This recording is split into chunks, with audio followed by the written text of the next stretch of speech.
ဒီနေ့တော့မနဲ့အတူတူဇာပါဝေါ်လက်လေးချုပ်ကြမယ်နော်မတို့ဇာပါဝေါ်လက်လေးချုပ်ဖို့ဆိုလို့ရှိရင်အတွန်လေးတွေအရင်တွန်ထားမယ်ပြီးတော့မှပိတ်စကိုဒါတဝက်ကိုက်ဖြတ်ပြီးတော့တဝက်တော့မဟုတ်ဘူးနော်ဒါသုံးပုံမို့တစ်ပုံလောက်ကိုကိုက်ပြီးတော့မတို့စားတက်လိုက်မယ်ပေါ့နော်ဒီစားလေးကိုဒီသူ့မှာပါတဲ့ပိတ်စလေးကိုပဲမမတွန်ထားတာအဲ့တော့မတို့ဒီလိုမျိုးတခါရဲတန်းပြီးတော့တက်လိုက်မယ်ပေါ့နော်ပြီးလို့ရှိရင်အပေါ်ကခုနဖြတ်ထားတဲ့ဟာနဲ့အုပ်ပြီးတော့မကချုပ်လိုက်တယ်ဒါလေးကိုတော့မတို့မီးဘူးလေးကျိုးသွားအောင်မတော့တိုက်လိုက်မယ်ပေါ့နော်တေချာလေးမီးဘူးလေးတိုက်ပေးရတယ်ပေါ့နော်ဒီအောက်မှာဆိုလို့ရှိရင်မက lining ကတ်လိုက်မယ် lining ကတ်မယ်ဟောပေါ့နော်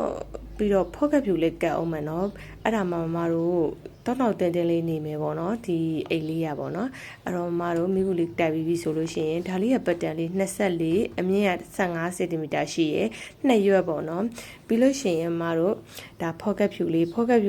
မတို့ပက်လေးဝိုက်ပြီးတော့ချုပ်လိုက်မယ်ပြီးတော့မှပိုတဲ့ဟာလေးတွေကိုမတို့ကိုက်လိုက်မယ်ပေါ့နော်ကဲအဲ့လိုလေးရတော့ပါပြီရှင်အဲ့ဒါဆိုလို့ရှိရင်ဒီ24-15ပတ်တန်ပေါ့နော်အဲ့ဒါအတွင်းငံအစားကိုညှက်ထားရဲနှစ်ရွက်ပါရှင်ဒါကတော့အပေါ်ကအလှတင်ချုပ်မှာပေါ့နော်နှစ်ရွက်ပြီးရင်စစ်က24ဆိုတော့အလျား24ဆိုတော့စစ်ကလည်း24ပေါ့နော်စစ်ကိုမတို့စစ်ကောင်းလေးတက်လိုက်မယ်ဒီအိတ်လေးကအရန်လွယ်ပါရဲ့နော်လိုက်ပြီးတော့ချုပ်ကြည့်ပြီးပါရှင်အဲ့တော့စစ်လေးကိုမတို့မှောက်ပြီးတော့တက်လိုက်မယ်ပြီးလို့ရှိရင်အတွင်းငံစားတစ်ရွက်ကိုဒီမှာအလှဒီမှာမလှအဲ့လိုမျိုးအုပ်လိုက်မယ်ပြီးရင်တစ်ချောင်းချုပ်မယ်ပေါ့နော်ဒီလိုမျိုးတစ်ချောင်းချုပ်ပြီးပြီဆိုလို့ရှိရင်ဒီဘက်ကိုလှန်ကြည့်လိုက်ဇစ်ရဲ့အောက်ပေါ့နော်ဒီဘက်မှာမဟုတ် dot stick တစ်ချောင်းပေါက်မယ်ပေါ့နော်အဲ့တော့ဒီလိုလေးပေါ့နော်ဒီလိုလေးပြောတာဒါနောက်ထပ်တစ်ရွက်ကြံတဲ့ဟာလေးအဲ့ဒါကိုမတို့ပတ်လက်လန်ထားမယ်ဒါကိုမှောက်လိုက်မယ်ပြီးတော့အတွင်းကန်အစကိုမှောက်ပြီးတော့ပဲဒါက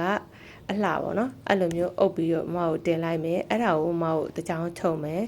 အပြီးလို့ရှိရင် toasted ပေါက်လိုက်မယ်အဲ့နှစ်ရွက်ကိုပူးလိုက်မယ်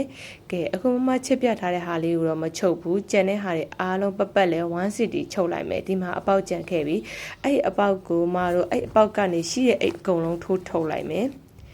ကဲအကုန်လုံးထိုးထုတ်ပြီးသွားပြီဆိုလို့ရှိရင်မကိုဒီလိုအိတ်လှလှလေးထွက်လာပြီပေါ့နော်အဲ့ဒါကိုမိဘူးလေးတခြားကျိုးသွားအောင်မကိုတိုက်လိုက်မယ်ကဲအဲ့တော့လှလှလေးထွက်လာပြီပေါ့နော်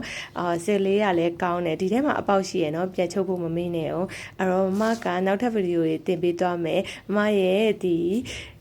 ဗီဒီယိုလေးကိုအသေးလေးပေးပြီးတော့ဆေးသွား share လေးလုပ်ပေးသွားလို့ရှိရင်မနောက်ထပ်ဗီဒီယိုတွေတင်ပေးသွားပါအောင်မယ်ရှင်ကျေးဇူးတင်ပါတယ်ဘိုင်ဘိုင်